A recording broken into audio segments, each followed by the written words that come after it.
details of any accusation, any wrongdoing, nothing. Crystal Kenya Limited, this company I founded in 2009, and when I became deputy president, I gave out my shares to my children, and myself and my wife, we got out and asked them to continue doing business. My two children, like their father, are very enterprising.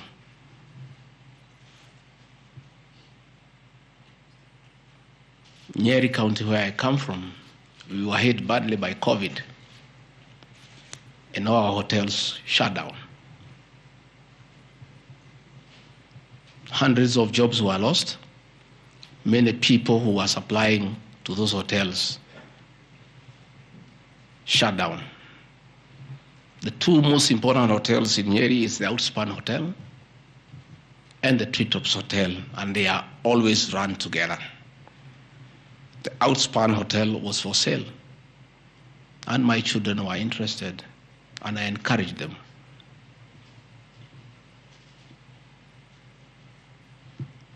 Treetops Hotel cannot be sold. It belongs to KWS. It's a government hotel. You can only lease. And the person who owned Outspan Hotel had also leased the Treetops Hotel. So my son acquired Outspan Hotel and got an assignment of the lease. So they don't own Treetops Hotel. It's on a lease from KWS to Aberdare Safari, then an easement to Crystal Kenya that is run by my children. I shouldn't be here talking about Crystal Kenya Limited and my children because they are not part of this proceeding. But they have no other forum to defend themselves, so I have to defend them. They are grown-ups. They should defend themselves, but they don't have the forum. They went to a bank and borrowed 600 million. The documents are there. And bought a hotel and bought the lease. And I publicly announced that my family has acquired the two hotels because there was nothing to hide. I saw no need to advise my children, like other people do, to buy the properties through proxy because this was straight business. They went and borrowed 600 million from the bank. And they were given 1 year moratorium, which is not over, to do the renovations and all that and open the facility.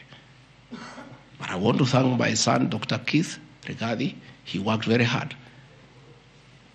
That I think last month or so, I was at the Treetops with the British High Commissioner to open the Treetops. The Treetops is so important to the people of Nyeri and the Aberdare ecosystem. It is in the Treetops Hotel that Princess Elizabeth slept as a princess and woke up as a queen. And when that facility was shut down, it was very devastating to the people of Nyeri and the Aberdare ecosystem. So when the people of Nyeri heard that the son of the deputy president is interested in leasing that facility from KWS and reopen it, there was joy and ululation in the Aberdares. Since this hotel opened, 45 Kenyans are back to work. The mama mboga we talked about during our campaign are supplying vegetables to that hotel. The local butchers are supplying meat to that hotel. The traditional Moboko dancers come every weekend to entertain the tourists and get some payment. The tourism circuit of the Aberdare is back because of these two young men who are now being demonized as crooks, as criminals, who should not invest in their own motherland because they are the sons of the deputy president. The deputy president of the Republic of Kenya spends a lot of time in one of his functions that he has been given by the president to coordinate development partners and look for investors. Why should the deputy president go to look for foreign investors when his own children can invest at home? Children of many other people I know hide their money in Dubai and Cayman Islands. They don't want to invest here. What crime have the children of the Deputy President of the Republic of Kenya committed by borrowing money from a bank to buy a hotel and spur tourism, create employment, and spur business within the local environment? These boys are so demoralized, asking me, Dad, why didn't you advise us that it's a crime to be your children, that we have no life of our own, that we shouldn't invest in our own country, and if we dare to invest, we should do it at our proxy so that we conceal our identity? Are we criminals by virtue of being your children? That's a question my children are asking me.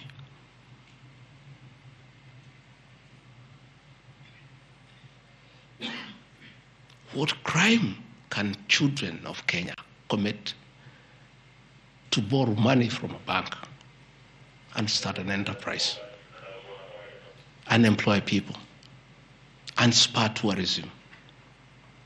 How unfair can a country be to its young population to condemn them for being enterprising? I'm being told by the National Assembly that I need to be impeached from office because my children have dared to borrow money, buy property in their name and invest in their own country. And for that, their father should be sent home. I want to conclude by